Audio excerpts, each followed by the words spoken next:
Good morning students, welcome to study with Preksha 5483। आज हम आपके लिए लाए हैं कक्षा 6 सामाजिक विज्ञान की कार्य पुस्तक में हमारा भारत 1 का अध्याय 8 गुप्त काल, विजय एवं राज्य विस्तार। क्रियाकलाप 1 में है, जब केंद्रीय सत्ता कमज़ोर हो जाती है तो क्षेत्रीय शक्तियां अपनी स्वतंत्रता की घोषणा कर देती हैं। ऐसा क्यों? आशय स्पष्ट करें। क्षेत्रीय शासक भी महत्वाकांक्षी होते हैं। वैसे भी मानवीय स्वभाव किसी के अधीन रहना पसंद नहीं करता। शक्तिशाली केंद्रीय सत्ता के पतन के बाद क्षेत्रीय शक्तियां अपना वर्चस्व दिखाकर साम्राज्य विस्तार करना चाहती हैं। अतः वे अपनी स्वतंत्रता की घोषणा कर देती हैं। ख भाग, प्राचीन समय में शासक अपने राज्य की सुरक्षा और विस्तार के लिए क्या क्या काम करते थे। सबसे पहले तो हर शासक अपनी सेना का संगठन और प्रशिक्षण बहुत उत्तम ढंग से करता था। और दूसरा, वैवाहिक संबंध। प्राचीन समय में राजा अपने पड़ोसी राज्यों में विवाह संबंध करते थे, जिससे कि आंतरिक विद्रोह की आशंका खत्म हो जाए व बाहरी आक्रमण के समय उनकी सहायता मिल सके। जैसे चंद्रगुप्त प्रथम ने लिच्छवी वंश की राजकुमारी से विवाह किया था। गुप्त काल को भारत का स्वर्ण युग क्यों कहा जाता है, स्पष्ट करें। क्योंकि इस समय भारत में राजनीतिक एकता थी। भारत एक सुदृढ़ राष्ट्र का रूप ले चुका था। पूरे भारत में शांति एवं खुशहाली थी। भारत ने राजनीतिक, सामाजिक, आर्थिक व धार्मिक क्षेत्रों में बहुत उन्नति की थी। हमारा व्यापार दूर दूर के देशों से फैला हुआ था और विदेशों से हमारे बहुत अच्छे संबंध थे। क्रियाकलाप 2 में निम्नलिखित वाक्यों के आगे सही व गलत का निशान लगाइए और गलत वाक्य को सही करके उसका वर्णन भी करो।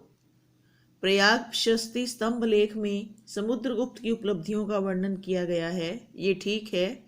प्रयागराज स्थित स्तंभ लेख में समुद्रगुप्त को सैकड़ों युद्धों में भाग लेने में दक्ष कहकर प्रशंसा की गई है। प्रशस्ति का अर्थ होता है प्रशंसा। गुप्त साम्राज्य का प्रधान शासक चंद्रगुप्त प्रथम था। गुप्त साम्राज्य का प्रथम शासक चंद्रगुप्त प्रथम नहीं, श्रीगुप्त थे। श्रीगुप्त ने गुप्त साम्राज्य की मगध में स्थापना की थी। उन्होंने महाराज की उपाधि धारण कर 280 ईस्वी तक शासन किया। समुद्रगुप्त ने दक्षिण के 12 राज्यों को जीतकर अपने राज्य में मिला लिया था, गलत।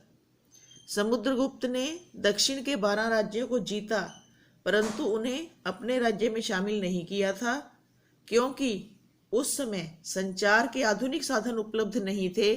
अतः प्रत्यक्ष रूप से शासन करना संभव नहीं था, तो वो उसने उन्हीं राजाओं को लौटा दिए थे। चंद्रगुप्त प्रथम ने शकारी की उपाधि धारण की, क्योंकि उसने शकों का अंत कर दिया था, गलत है। चंद्रगुप्त नाम के भारतीय इतिहास में 3 शासक हुए हैं। सबसे पहले हुए हैं चंद्रगुप्त मौर्य, जिनके प्रधानमंत्री कौटिल्य या चाणक्य थे। फिर गुप्त वंश में हुए हैं चंद्रगुप्त प्रथम, उनके पुत्र समुद्रगुप्त, और फिर उनके पुत्र चंद्रगुप्त विक्रमादित्य।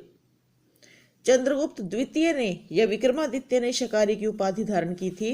ये चंद्रगुप्त प्रथम के पौत्र और समुद्रगुप्त के पुत्र थे। चीनी यात्री फाहियान गुप्त काल में भारत आया था।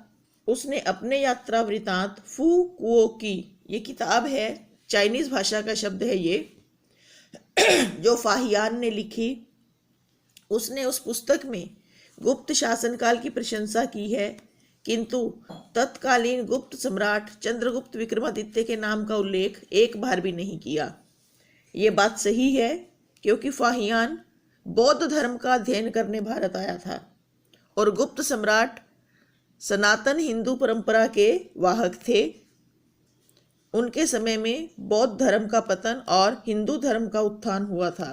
शायद इसीलिए फुकुओकी ने गुप्त शासन की व्याख्या की है, प्रशंसा की है, लेकिन चंद्रगुप्त विक्रमादित्य के नाम का उल्लेख एक बार भी नहीं किया। क्रियाकलाप 3 में रिक्त स्थान भरने हैं। चंद्रगुप्त द्वितीय ने विक्रमादित्य और शकारी, शक जमा अरि, अरि का अर्थ होता है शत्रु, शकों का शत्रु। चंद्रगुप्त द्वितीय ने विक्रमादित्य व शकारी तथा कुमार गुप्त ने महेंद्रादित्य की उपाधि धारण की थी।